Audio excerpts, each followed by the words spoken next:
ಜನ ಮಾತಾಡ್ಕೊಂಡು ಯಾರಾದರೂ ಒಬ್ಬರು ಆಗೋಕ್ಕಾಗ್ತದ ನೋಡಿ ಅಂತೇಳಿ ನಮಗೊಂದು ಅವಕಾಶ ಮಾಡಿಕೊಟ್ಟಿದ್ರು ಮಾತಾಡೋದಕ್ಕೆ. 4 ಜನ ಕರೆದು ನಮ್ಮ 4 ಜನದಲ್ಲೂ ನನಗೆ ಬೇಕು ಅಂತಂದು ಯಾರೂ ನಾವು ಹೊಂದಾಣಿಕೆ ಬರೋಕ್ಕಾಗಲಿಲ್ಲ. ತದನಂತರ ನಮ್ಮ ನಾಯಕರು ಇನ್ನೊಂದು ಸಭೆ ಕರೆದಿದ್ರು, ಮುಖಂಡರನ್ನ ಮತ್ತು ನಮ್ಮ ಎಲ್ಲ ಆಸ್ಪಿರೆಂಟ್ಸ್ನ ಬೆಂಗಳೂರಲ್ಲಿ ಕರೆದ್ರು. ಆಮೇಲೆ ನಮ್ಮ ಅಭಿಪ್ರಾಯಗಳೆಲ್ಲ ಅಲ್ಲಿ ಹೇಳಿದ್ಮೇಲೆ ನೀವು ಇಷ್ಟು ಜನ 4 ಜನ ಬಂದಿದ್ದೀರಿ, ಜೊತೆಗೆ ಒಂದು 20 ಜನ ಲೀಡರ್ಸ್ ಬಂದಿದ್ದಾರೆ, ಹೋಗ್ಲಿಗಿಬ್ರು, ಪಂಚಾಯತಿಗಿಬ್ರು ಅಂತ. ಇಷ್ಟು ಜನದಲ್ಲೇ ಮಾತಾಡೋಕ್ಕಾಗಲ್ಲ, ನಾವು ಡೆಲಿಗೇಟ್ಸ್ನ ಕರಿಬೇಕು ಮತ್ತು ನಮ್ಮ ಎಲ್ಲ ಮುಖಂಡರನ್ನ ಕರೆದು ನಾವು ಯಾವಾಗಲೂ ಒಗ್ಗಟ್ಟಾಗಿ ತೀರ್ಮಾನ ಮಾಡಿ ಕ್ಯಾಂಡಿಡೇಟ್ ಮಾಡಿದ್ರೆ ನಾವು ಗೆಲ್ಸ್ಕೊಡೋಕ್ಕೆ ತುಂಬ ಸುಲಭವಾಗಿರ್ತದೆ ಅನ್ನೋ ಲೆಕ್ಕಾಚಾರದಲ್ಲಿ ಕಡೆಗಳಿಗೆಯಲ್ಲಿ ಲಾಸ್ಟು ಇನ್ನೂ ಒಂದು ವಾರ ಇದ್ದಂಗೆ ಮನೆಯಲ್ಲಿ ಎಲ್ಲರೂ ನಮ್ಮ ಮುಖಂಡರನ್ನ, ಡೆಲಿಗೇಟ್ಸ್ನ ಮತ್ತು ಎಲ್ಲ ಆಸ್ಪಿರೆಂಟ್ನ ಕರೆದಿದ್ರು. ಯಾವ ಒಂದು ಸಂದರ್ಭದಲ್ಲಿ ನಮ್ಮ 4 ಜನರ ಜೊತೆಗೆ ಕತ್ರಗುಪ್ಪ ಪಂಚಾಯತಿ, ಕತ್ರಗುಪ್ಪ ಗ್ರಾಮದ ಪಾಲ್ನಾಡ್ ಸಮ್ಮಣ್ಣವರು ಮತ್ತು ಉಪ್ಪರಪೇಟೆ ಪಂಚಾಯತಿ ವಿಜ್ಞಾನಹಳ್ಳಿ ನಾರಾಯಣ ಸಮ್ಮಣ್ಣವರು ನಾವು ಅಭ್ಯರ್ಥಿಗಳಾಗಬೇಕು ಅಂತೇಳಿ ಅವರು ಕೇಳಿದ್ರು, ಅವರ ವಾದವನ್ನು ಮಂಡಿಸಿದ್ರು. ಕಡೆಯದಾಗಿ ನಾಯಕರು ಎಲ್ಲ ಅಭಿಪ್ರಾಯ ತಗೊಂಡು ನಾನೊಬ್ಬರ ಮೇಲೆ ಯಾಕೆ ಜವಾಬ್ದಾರಿ ವಹಿಸ್ತೀರ, ನೀವೆಲ್ಲ ಮುಖಂಡರು ಬಂದಿದ್ದೀರಿ, ನೀವೆಲ್ಲ ಡೆಲಿಗೇಟ್ಸು ಇದ್ದೀರಿ, ಜೊತೆಗೆ ನೀವೆಲ್ಲ ಆಸ್ಪಿರೆಂಟ್ಸು ಇದ್ದೀರಿ, ನೀವು ನಿಮ್ಮ ತೀರ್ಮಾನ ಒಬ್ಬೊಬ್ಬರೇ ಮಾತಾಡಿಕೊಂಡು ಹೇಳಿದ್ರೆ ಒಳ್ಳೆಯದು, ನಾನು ಒಬ್ಬರ ಪರವಾಗಿ ಹೇಳೋಕ್ಕಾಗಲ್ಲ ಅಂತ ಎಲ್ಲ ಹೇಳಿದ್ರು. ಎಲ್ಲ ಚರ್ಚೆಗಳು ಸ್ಫುಲಂಕಿಷವಾಗಿ ಆಯಿತು. ಎಲ್ಲರೂ ಒಬ್ಬೊಬ್ರು ಬೇಕು ಅಂತ ಕೇಳಿದ್ರೆ ಆ ಹೋಬಳಿಯವ್ರು ನಮ್ಗೆ ಬೇಕು, ಈ ಹೋಬಳಿಯವ್ರು ನಮ್ಗೆ ಬೇಕು ಅಂತ ಕೇಳ್ತಾರೆ. ಬೇಡ, ನೀವೇ ತೀರ್ಮಾನ ಮಾಡಿರಿ, ನೀವೇನು ತೀರ್ಮಾನ ಮಾಡಿದ್ರೆ ನಾವೆಲ್ಲರೂ ಅದಕ್ಕೆ ಜವಾಬ್ದಾರಿಯಾಗಿ ನಡ್ಕೊತೀವಿ ಅಂತೇಳಿ ಬಂದಿದ್ದಂಥ ಡೆಲಿಗೇಟ್ಸು, ನಮ್ಮೆಲ್ಲ ಮುಖಂಡರು ಮತ್ತು ನಾವು ಆಸ್ಪಿರೆಂಟ್ಸ್ ಆಗಿದ್ದೀವಿ, ನಾವು ಕೂಡ ಸಂಪೂರ್ಣವಾಗಿ ಅವ್ರಿಗೆ ನೀವೇ ತೀರ್ಮಾನ ತಗೊಳ್ಳಿ ಅಂತೇಳಿ ನಾವು ಅವ್ರಿಗೆ ಮಾತು ಕೊಟ್ವಿ. ಅದರಂತೆ ಅಲ್ಲಿಗೂ ನಮ್ಮ ಸಾಹೇಬರು ಕೂಡ 1 ದಿನ 2 ದಿನ ಟೈಮ್ ತಗೊಂಡು ಇನ್ನೂ ಕೆಲವ್ರ ಹತ್ರ ಚರ್ಚೆ ಮಾಡಿ ತೀರ್ಮಾನ ಮಾಡೋಣ ಅಂದರು. ಇಲ್ಲ, ಟೈಮ್ ಹತ್ರ ಬಂದಿದೆ, ಅವರು ಪ್ರಿಪೇರ್ ಆಗಬೇಕು, ಎಲೆಕ್ಷನ್ಗೆ ಹೋಗಿ ಕೇಳಬೇಕು, ಮತ ಪಡ್ಕೋಬೇಕು, ತುಂಬ ಲೇಟ್ ಮಾಡಿದ್ರೆ ಸಮಸ್ಯೆ ಆಗ್ತದೆ, ಇವತ್ತೇ ನೇಮದಿ ಯಾವಾಗಾದ್ರೂ ಹೇಳಬೇಕಲ್ಲ, ಇವತ್ತೇ ತೀರ್ಮಾನ ಮಾಡಿ ಅಂತ ಹೇಳಿದ್ರು. ಅದರಂತೆ ನಮ್ಮ ನಾಯಕರು 3 ಕಡೆ 3 ಸೀಟು, ಒಂದು ಲೇಡೀಸ್ ಸೀಟ್ ಆಗಿರ್ಬೋದು, ಒಂದು ಕಸ್ಬಾ, ಒಂದು ಮತ್ತು ಚೇಳೂರು ಎಲ್ಲರಿಗೂ ಅಕ್ಲೇಜರ್ ಕೊಟ್ಟಿದ್ದೀವಿ. ಅದಕ್ಕಾಗಿ ಸಾಮಾಜಿಕ ನ್ಯಾಯ ಮಾಡಬೇಕು ಅಂತೇಳಿ ಆ ದೃಷ್ಟಿಕೋನದಿಂದ ನಮ್ಮ ಚಿನ್ನಪ್ಪಣ್ಣವರು ಮೊದಲಿಂದ ಪಕ್ಷಕ್ಕೆ ನಿಷ್ಠೆಯನ್ನು ವ್ಯಕ್ತಪಡಿಸಿದ್ದಾರೆ. ಅವರು ಮೊದಲು ತಾಲೂಕು ಪಂಚಾಯತಿ ಅಧ್ಯಕ್ಷರು, ಜಿಲ್ಲಾ ಪಂಚಾಯತಿ ಸದಸ್ಯರು, ಜಿಲ್ಲಾ ಪಂಚಾಯತಿ ಅಧ್ಯಕ್ಷರಾಗಿದ್ದಾರೆ. ಅವ್ರ ಮನೆಯಲ್ಲಿ ಅವ್ರ ತಮ್ಮನವರು ಚಲಪತಿಯವರು APMC ಡೈರೆಕ್ಟರ್ ನಿರ್ದೇಶಕರಾಗಿದ್ದರು. ಎಲ್ಲ ಸಂದರ್ಭಗಳಲ್ಲೂ ಪಕ್ಷಕ್ಕೆ ನಿಷ್ಠೆಯಿಂದ ಇದ್ದಾರೆ ಅಂತೇಳಿ ಈ ತೀರ್ಮಾನ ಆಯಿತು. ಅದರಂತೆ ಎಲ್ಲರೂ ಜವಾಬ್ದಾರಿಯಾಗಿ ನೋಡ್ಕೋಬೇಕು, ಯಾವುದೇ ಕಾರಣಕ್ಕೆ ನಮ್ಮ ಗೌರವದ ಪ್ರಶ್ನೆ ಯಾರೂ ಹೆಚ್ಚು ಕಮ್ಮಿ ಮಾಡಬಾರ್ದು ಅಂತೇಳಿ ನಮ್ಮೆಲ್ಲರ ಮೇಲೆ ಜವಾಬ್ದಾರಿ ಕೊಟ್ಟು ಕಳಿಸ್ಕೊಟ್ರು.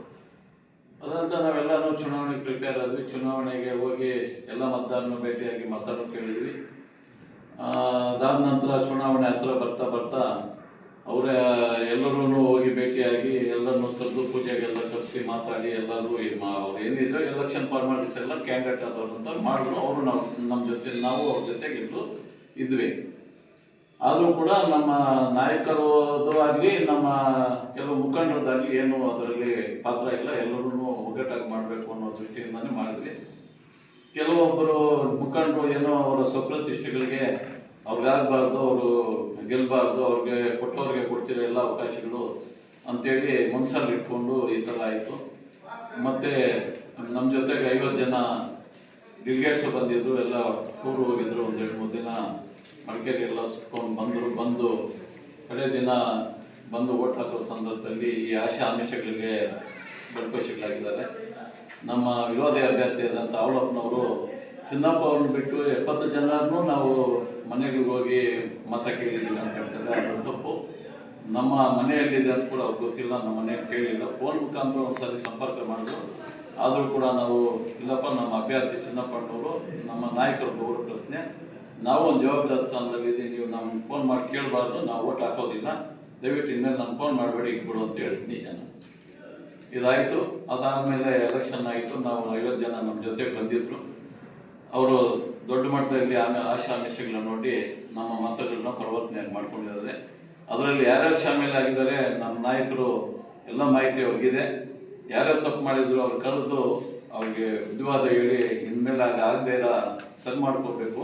ನಾವು ಕೂಡ ಅವರು ಕೆಲಸ ಮಾಡ್ತಾರೆ. ಇದು ಆಗಿದ್ದು ಭಾಳ ನಮ್ಮವರು ಅಚಾತುರ್ಯದಿಂದ ಇದಾಗಿದೆ. ಮಾಡಿದಂಥವ್ರು ನಮ್ಮ ಜೊತೆಗಿದ್ದು ತಪ್ಪು ಮಾಡಿರೋರಿಗೆ ಇದು ಒಳ್ಳೆ ಬೆಳವಣಿಗೆ ಅಲ್ಲ ಅಂತ ನಾನು ಮಾತಾಡಲಿಕ್ಕೆ ಇಷ್ಟಪಡ್ತೀನಿ.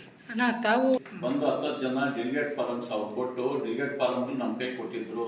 ನಾನು ಕೊಡ್ತಾ ಇದ್ದಿದ್ದು ಅವ್ರು ಡೆಲಿಗೇಟ್ ಫಾರಮ್ ಅಷ್ಟೇ ವಿನ ದುಡ್ಡಲ್ಲ. ಅವ್ರು ಯಾರೋ ನಿಮ್ಮವರು ಬಂದು ಇದು ಮಾಡ್ತಾ ಇದ್ರು. ನಾನು ನೋಡ್ದಿರೋ ಕಳ್ತನ ಬಗ್ಗೆನೂ ಅವರು ಮೀಡಿಯಾ ಮಾಡಿದ್ದಲ್ಲ. ನಿಮ್ಮ ಯಾರೋ ಅವರು ಮಲ್ಲಪ್ಪ ಅವರು, ನಿಮ್ಮ ಟಿ ವಿ ಮಲ್ಲಪ್ಪ ಅವರು ಬಂದು ಪಾಟೀಲ್ ಅವರ ಹೆಸರು ಬಂದು ಭೀಮಪ್ಪ ಪಾಟೀಲ್ ಅವರು ಬಂದು ಬಾಗಿಲಲ್ಲೇ ನಿಂತು ಮಾಡ್ತಾರೆ. ನಾನು ಅಲ್ಲೇ ನಿಂತ್ಕೊಂಡಿದ್ದೆ. ಅವರ ಇವರು ಡೆಲಿಗೇಟ್ ಫಾರಮ್ನು ನಾನು ಇದು ಕೊಡ್ತಾ ಇದ್ದೆ, ಏನು ನಮ್ಮ ಅಲ್ಲ ನೀವು ಓಟ್ ಹಾಕಬೇಕು, ನಮ್ಮ ಗುರುತು ಹೊಲಿಗೆ ಅಂತ 2ನೇ ನಂಬರ್ ಸೀರಿಯಲ್ಲು ನೀವು ಇದು ಮಾಡ್ಕೊಂಡ್ರೆ ಕನ್ಫ್ಯೂಸ್ ಮಾಡ್ಕೊಂಡ್ರೆ ಅದಕ್ಕೆ ಮತ ಕೊಡಬೇಕು ಅಂತೇಳಿ ನಾನು ಮತ ಅವ್ರಿಗೆ ಹೇಳಿ ಒಬ್ಬೊಬ್ಬರೇ ಕಳಿಸ್ತಾ ಇದ್ದೆ. ಅದು ಬಿಟ್ಟರೆ ನಾವು ಯಾವುದೋ ಆಮಿಷಗಳು ಕೊಟ್ಟಿಲ್ಲ, ಯಾವುದೋ ದುಡ್ಡು ಕೊಟ್ಟಿಲ್ಲ. ನಮ್ಮ ಚಿಕ್ಕಬಳ್ಳಾಪುರ ಆಲೂಕೂಟದ ಚುನಾವಣೆಯಲ್ಲಿ ನಡೆದಂಥ ವಿಷಯಗಳು ಸಾಮಾನ್ಯವಾಗಿ ನಿಮಗೂ ಗೊತ್ತಿದೆ, ನಮಗೂ ಗೊತ್ತಿದೆ ಏನೇನಾಯಿತು ಅಂತ.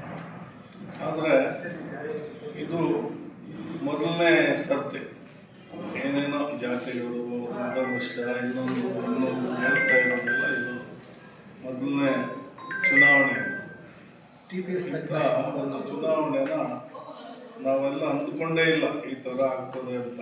ಅದೇನೋ ಈ ಮ್ಯಾಜಿಕಲ್ಲಿ ಮಾಡ್ತಾರೆ ನೋಡು, ಹಂಗಾಗೋಯ್ತು ನಮಗೆ. ಅಲ್ಲಿ ಅನೌನ್ಸ್ ಆಗುವಾಗ ಏನು 51 ಜನ ನಾವು ಇದು ಪ್ರವಾಸ ಕಳಿಸಿ, ಪ್ರವಾಸದಿಂದ ಬಂದು ಮತ್ತೆ ನಮ್ಮ ಮಂತ್ರಿಗಳು ಅವತ್ತು ಅಲ್ಲಿ ಬಂದು ಎಲ್ಲಿ ನಮ್ಮ ಇದ್ದಿದ್ದ ಕಡೆ ಬಂದು ಬೆಳಗ್ಗೆ ಮಾತಾಡಿ ಎಲ್ರಿಗೂ ಹೇಳಿದ್ರು, ನೋಡಪ್ಪ ಇದರಲ್ಲಿ ಏನು ಸಮಸ್ಯೆಗಳು ಇನ್ನೊಂದು ಬೇಡ, ಪಕ್ಷದ ನಿಷ್ಠೆ ಇಟ್ಕೊಂಡು ಕೆಲಸ ಮಾಡಿರಿ ಅಂತ. ಅವ್ರಿಗೆ ಆವಾಗಲೇ ಸ್ವಲ್ಪ ಪ್ರೂಫ್ ಇತ್ತಂತೆ, ಅದು ನಮ್ಗೆ ಗೊತ್ತಿಲ್ಲ, ಅವ್ರು ಹೇಳಲಿಲ್ಲ. ಅವ್ರ ಮನಸ್ಸಲ್ಲಿ ಇದ್ದಿದ್ದು ಹೇಳಿದ್ರು, ನೀವು ಯಾವ ಊಟ ಮಾಡಬೇಕು, ಓಟ್ ಮಾಡ್ರಿ, ಇವೆಲ್ಲ ಇಟ್ಕೊಂಡ್ಬೇಡ್ರಿ ಅಂತ. ಆದರೆ ಜನ ನಮ್ಮಲ್ಲೇ, ಏನು ಬೇರೆ ಅಲ್ಲ, ನಮ್ಮಲ್ಲಿ ಇದ್ದಂಥ ಒಂದು ಜನನೇ ಅದನ್ನು ಪರಿವರ್ತನೆ ಮಾಡಿದ್ರು. ಯಾಕೆ ಮಾಡಿದ್ರು ಏನು ಅಂತ ನಾವು ಹೇಳ್ತಾರೆ. ಈಗ ಜಾತಿ ಇನ್ನೊಂದು ಅಂತ. ಈಗ ಇವರು 3-4 ಚುನಾವಣೆಗಳಲ್ಲಿ ಸ್ಪರ್ಧೆ ಮಾಡಿದ್ರು. ಅವತ್ತಿಲ್ಲದ ಜಾತಿ ಇವತ್ತೇನಕ್ಕೆ ಬಂತು? ಅದೇನೋ ಅವ್ರ ವೈಯಕ್ತಿಕನೇ ಇತ್ತೋ ಇನ್ನೊಂದಿತ್ತೋ ಅದು ಯಾರಿಗೂ ಅರ್ಥವಾಗ್ತಾ ಇಲ್ಲ. ಆದರೆ ಇಂಥ ಒಂದು ಚುನಾವಣೆನ ನಾವು ನಮ್ಮ ಒಂದು ಸರ್ವಿಸಲ್ಲಿ ಇದನ್ನೇ ನೋಡಿದ್ವಿ. ಯಾಕೆ ಇವರು ಮಾತು ತಪ್ಪಿದ್ರು, ಯಾಕೆ ಇವರು ಎಡುವುದ್ರು, ಏನು ಯಾರಿಗೂ ಅರ್ಥವಾಗ್ತಾ ಇಲ್ಲ. ಆದರೆ ಯಾರು ಮಾಡಿದರೆ ಅವ್ರಿಗೆ ಅರ್ಥವಾಗಿರ್ಬೋದು, ಇಲ್ಲ ಚಿನ್ನಪ್ಪನವ್ರಿಗೆ ಮತ್ತು ನಿಂತಿರೋದಕ್ಕೆ ಅವ್ರಿಗೆ ನನ್ನ ಅರ್ಥವಾಗಿದ್ದರೆ ಹೇಳ್ಬೋದು. ನಮಗಂತೂ ಅರ್ಥವಾಗಿಲ್ಲ. ಇಷ್ಟು ದಿನ ನಾವು ರಾಜಕೀಯದಲ್ಲಿದ್ದು ಈ ಥರ ಆಗ್ತದೆ, ಏನೋ 1-2 ಆಗ್ಬೋದು. ಆದರೆ ಅರ್ಧಕ್ಕರ್ಧ ಆಗಿಬಿಟ್ರೆ ಏನು ಅರ್ಥ ಏನು? ಈಗ ಅವಲಪ್ಪನ ಹೇಳಿದ್ದು ನಮ್ಮವರು 20 ಜನ ಅವರು ಏನು ಸೈನಿಕರಪ್ಪನ ಬಂದು ಓಟಕ್ಕೆ ಹೋದರು ಅಂತ ಹೇಳಿದ್ರು, ಒಪ್ಕೊಳ್ಳೋಣ. ಅವರು ಪಕ್ಷನಿಷ್ಠೆ ಅವರಿದ್ದು, ಅವ್ರು ಹಾಕ್ಕೊಂಡ್ರು. ಆದರೆ ನಮ್ಮವರು ಅವ್ರಿಗೆ ಎಷ್ಟು ಓಟಿತ್ತು ಅಷ್ಟು ಜನ ಆ ಕಡೆ ಬದಲಾವಣೆ ಆಗಿದೆ. ಇದರಲ್ಲಿ ಈಗ ನಮ್ಮ ಗ್ರಾಮದಲ್ಲಿ ಒಬ್ಬ ಅಧ್ಯಕ್ಷನ ಮಾಡಬೇಕಾದ್ರೆ ಇವರು ಗ್ರಾಮಕ್ಕೆ ಇನ್ನೊಂದಕ್ಕೆ ಏನೋ ಒಳ್ಳೆ ಮಾಡ್ತಾರೆ ಅನ್ನೋ ಒಂದು ಉದ್ದೇಶದಿಂದ ನಮ್ಮನ್ನ ಅಧ್ಯಕ್ಷನ ಮಾಡ್ತಾರೆ. ಅಧ್ಯಕ್ಷರು ಬಂದು ಇಲ್ಲಿ ಬದಲಾವಣೆ ಆಗ್ತಾರೆ ಅಂದರೆ ಈ ಸಮಸ್ಯೆ ಉಳಿತದ? ಈ ಸಮಸ್ಯೆ ಉಳಿಯಲ್ಲ. ನಾನು ನನ್ನ ಚಿಕ್ಕಬಳ್ಳಾಪುರದಲ್ಲಿ ಒಂದು ಮೀಟಿಂಗ್ ಇದ್ದು ಹೋದರೆ ನಾವು 5 ಲಕ್ಷ ಕೊಟ್ಟಿದ್ದೀವನ ಒಂದು ಕ್ಯಾಂಡಿಡೇಟ್ಗೆ. ನೀವು ಏನೋ ಒಂದು ಹೇಳ್ಬಿಡ್ತಾರೆ, 5 ಲಕ್ಷ ಕೊಟ್ಟಿದ್ದೀವಿ, ಆ ಕಡೆ ಒಂದು ಸ್ಕೂಟಿ ಕೊಟ್ಟವ್ರೆ, ಈ ಕಡೆ ಒಂದು ಅರ್ಧ kg ಬೆಳ್ಳಿ ಕೊಟ್ಟವ್ರೆ, ಇವೆಲ್ಲ ಕೊಟ್ಟವ್ರೆ ಅಂತ ಹೇಳಿದಾಗ ಈ ಸಮಸ್ಯೆ ಉಳಿತದ? ನಾಳೆ ಬೆಳಗ್ಗೆ ಈ ಸಮಸ್ಯೆ ಕಮಿಟಿ ಆಗ್ತದೆ ನೋಡು. ಕಮಿಟಿನಲ್ಲಿ ಅಧ್ಯಕ್ಷರು ಮಾಡೋಕ್ಕಾಗಲ್ಲ. ಅಧ್ಯಕ್ಷರು ಮಾಡಿದ್ರೆ ಒದ್ದಾಡಿಬಿಟ್ಟು ಸೂಪರ್ ಸೈಡ್ ಆಗ್ತದೆ. ಅಲ್ಲ, ನನ್ನ ಒಂದು ಅನಿಸಿಕೆ ಸೂಪರ್ ಸೈಡ್ ಆಗ್ತದೆ. ಸೂಪರ್ ಸೈಡ್ ಆದಾಗ ಈ ಸಮಸ್ಯೆಗಳೆಲ್ಲ ಹಿಂಗೆ ಆಗ್ತಾ ಹೋಗ್ತಾ ಇದ್ದರೆ ಇದೇ ಹೋಗ್ಬಿಡ್ತದೆ, ಏನು ಯೋಜನೆನೇ ಹೊರಟೋಗ್ತದೆ, ಆ ಮಟ್ಟಕ್ಕೆ ಬರ್ತದೆ. ಈಗ ಒಂದು ಕ್ಯಾಂಡಿಡೇಟು ಲಕ್ಷಗಳು ಕೋಟಿಗಳು ತಗೊಂಡೋಗಿ ಸುರಿಬೇಕಾದ್ರೆ ಅವನು ಎಷ್ಟು ಅವನ ಮೈಂಡಲ್ಲಿ ನಾನು ಎಷ್ಟು ಸಂಪಾದನೆ ಮಾಡಬೇಕು ಅಂತ ಅವನ ಆಲೋಚನೆ ಮಾಡಿರ್ತಾನೆ. ಈಗ 50 ಜನಕ್ಕೆ 5-5 ಲಕ್ಷ ಕೊಟ್ಟರೆ ಎಷ್ಟಾಯಿತು? 2.5 ಕೋಟಿ ಆಯಿತು. 2.5 ಕೋಟಿ ಅವನು ಇಲ್ಲಿ ಖರ್ಚು ಮಾಡಿ ಅವನು ಎಷ್ಟು ಅಲ್ಲಿ ಸಂಪಾದನೆ ಮಾಡಬೇಕು ಅಂತ ಹೋಗ್ತಾನೆ. ಆವಾಗ ಯೋಜನೆ ಏನಾಗ್ತದೆ, ಆ ಸಂಸ್ಥೆ ಏನಾಗ್ತದೆ, ಮುಗ್ದೋಯ್ತು. ಇಷ್ಟು ಜನ ಅದನ್ನು ಅರ್ಥ ಮಾಡಿಕೊಂಡು ನಾಳೆ ನಮ್ಮ ನಾಯಕರೇ ಇರ್ಬೋದು, ನಮ್ಮ ನಾಯಕರು ಅವರ ಒಂದು ಇದನ್ನ ಇವರು ಅಳಿಸ್ತಾ ಇದ್ದಾರೆ. ಅವ್ರಿಗೇನು ಗೌರವ ಇತ್ತು ಏನಿತ್ತು ಅನ್ನೋದನ್ನ ಇವತ್ತು ಪೇಪರ್ಗಳಲ್ಲಿ ಅಲ್ಲಿ ಇಲ್ಲಿ ನೋಡಿದ್ರೆ ನಮ್ಮನೆ ಆಶ್ಚರ್ಯ, ಏನಪ್ಪ ನಿಮ್ಮ ತಾಲೂಕಲ್ಲಿ ಹಂಗೆ ಆಗ್ಬಿಟ್ಟಾರೆ ಅಂದರೆ ಇನ್ಯಾವ ತಾಲೂಕುಗಳಲ್ಲಿ ಇರ್ತದೆ ಅಂತ ಕೇಳ್ತಾರೆ. ಅಂಥ ಒಂದು ಪರಿಸ್ಥಿತಿ ತಂದು ಇವತ್ತು ಅವರ ಒಂದು ಗೌರವನೂ ಹಾಳು ಮಾಡ್ತಾ ಇದ್ದಾರೆ. ಈ ಸಂಸ್ಥೆ ಬೆಳಿಬೇಕು ಅಂದರೆ ಇನ್ನು ಬೆಳೆಯಲ್ಲ. ಅವರು ಈ ಹಾಲು ಒಕ್ಕೂಟ ಇದೆಯಲ್ಲ, ಇನ್ನು ಅದು ಕೆಳಕ್ಕೆ ಬರೋದೆ, ಇನ್ನೇನು ಮೇಲಕ್ಕೆ ಹೋಗಲ್ಲ, ಆ ಮಟ್ಟಕ್ಕೆ ಬರ್ತದೆ ಅಂತ ನಾನು ಹೇಳ್ತಾ ನನ್ನ ಅನಿಸಿಕೆನ ಇಷ್ಟೆಲ್ಲ ಆಯಿತು. ಮತ್ತು ನಮ್ಮ ನಾಯಕರು ಏನೇ ತೀರ್ಮಾನ ತಗೊಳ್ಳಿ, ನಮ್ಮ ಸುಧಾಕರನ್ ಅವ್ರು ಏನು ತೀರ್ಮಾನ ತಗೊಂಡ್ರು ಪಕ್ಷದ ನಿಲುವಿನ ಬಗ್ಗೆ ಯಾರೂ ವಿರುದ್ಧವಾಗಿ ನಡ್ಕೊಂಡಂಥದ್ದು ಇದುವರೆಗೂ ಯಾವತ್ತೂ ಇಲ್ಲ. ಅವರು ಸ್ವತಂತ್ರ ಅಭ್ಯರ್ಥಿಯಾಗಿ ನಿಂತಾಗೂ ಇರ್ಬೋದು, ಇಲ್ಲ ನಾವು ಪಕ್ಷದ ಚಿಹ್ನೆಯಾಗಿ ನಿಂತಾಗಿರ್ಬೋದು, ಯಾವಾಗೇ ಆಗಲಿ ನಮ್ಮೆಲ್ಲ ಮುಖಂಡರು ಅವ್ರ ಮಾತನ್ನು ಚಾಚು ತಪ್ಪದೆ ಪಾಲಿಸಿ ಅವ್ರ ಗೌರವವನ್ನು ಉಳಿಸೋಂಥದ್ದು ಮಾಡ್ತಾಯಿದ್ರು. ಈ ಒಂದು ಸಂದರ್ಭದಲ್ಲಿ ಜಾತಿ ಬಗ್ಗೆ ಇದು ಬರಲಿಲ್ಲ, ಎಲ್ಲ ಜಾತಿಯವರು ಓಟ್ ಹಾಕುವಂಥದ್ದಿತ್ತು. ಅದರಲ್ಲಿ ಒಂದೇ ಜಾತಿಗೆ ಸೀಮಿತವಾಗಿ ಯಾರೂ ತಪ್ಪು ಮಾಡಿಲ್ಲ.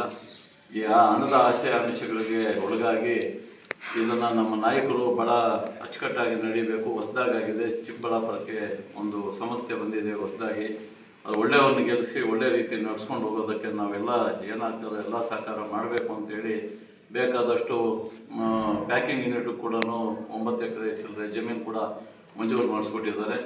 ಈಗ ಸುಮಾರು 1 ವರ್ಷದಿಂದ ಸುಮಾರು 9 ಕೋಟಿ 10 ಕೋಟಿ ಲಾಭದಲ್ಲಿದೆ ಸಂಸ್ಥೆ. ಹಾಗಾಗಿ ಫೆಬ್ರವರಿ 1ನೇ ತಾರೀಕಿಂದ ₹1 ಹಾಲಿನ ಬೆಲೆಯನ್ನು ಕೂಡ ಹೆಚ್ಚಳ ಮಾಡಿಕೊಡ್ಬೇಕು ರೈತರಿಗೆ. ಅದರಿಂದ ಎಲ್ರಿಗೂ ಅನುಕೂಲ ಆಗಬೇಕು ಅಂತೇಳಿ ಜನವರಿ 1ನೇ ತಾರೀಕಿಂದನೇ ರೈತರಿಗೆ ಜಾಸ್ತಿ ಕೊಡುವಂಥದ್ದು ಕೂಡ ಮಾಡಿದ್ರು. ಈಗ ಇಷ್ಟೆಲ್ಲ ಆಗಿ ನಮ್ಮ ಚಿನ್ನಪ್ಪಣ್ಣವ್ರು ಸೋಲೋದಕ್ಕೆ ನಮ್ಮ ಗುಂಪಿನವರೇ ಕಾರಣ, ನಮ್ಮ ಮುಖಂಡರೇ, ನಮ್ಮ ವೋಟರ್ಸೇ ಕಾರಣ, ಬೇರೆ ಯಾರು ಅಲ್ಲ. ಅವ್ರ ಜೊತೆ ಶಾಮೀಲಾಗಿ ಈ ಥರ ಆಗಿರೋದು ಭಾಳ ದುಃಖದ ಸಂಗತಿ. ಇದಾಗಬಾರ್ದಾಗಿದ್ದಾಗಿದೆ. ನಮಗೆ ತುಂಬ ನೋವಾಗಿದೆ. ಇನ್ನು ಮುಂದೆ ಕೂಡ ಸಮಸ್ಯೆ ಚೆನ್ನಾಗಿ ನಡಿಬೇಕಂದ್ರೆ ಭಾಳ ಉತ್ತಮವಾದ ರೀತಿಯಲ್ಲಿ ನಡಿಬೇಕಾದ್ರೆ ಒಳ್ಳೆಯವ್ರನ್ನ ಆಡಳಿತ ಮಂಡಳಿಗೆ ಅಧ್ಯಕ್ಷರು ಮತ್ತು ಉಪಾಧ್ಯಕ್ಷರನ್ನು ಮಾಡಿ ಅದನ್ನ ಜವಾಬ್ದಾರಿ ನಮ್ಮ ನಾಯಕರು ಕೂಡ ಅದನ್ನು ಸಾಧಕ ಬಾಧಕಗಳನ್ನ ಅವ್ರು ಗಮನಿಸ್ಕೊಂಡು ಒಳ್ಳೆಯ ರೀತಿಯಲ್ಲಿ ರೈತರಿಗೆ ಅನುಕೂಲ ಆಗೋ ಥರ ನಡ್ಕೊಂಡು ಹೋಗಬೇಕು ಅಂತ ನಮ್ಮ ಎಲ್ಲರೂ ಒತ್ತಾಸೆ.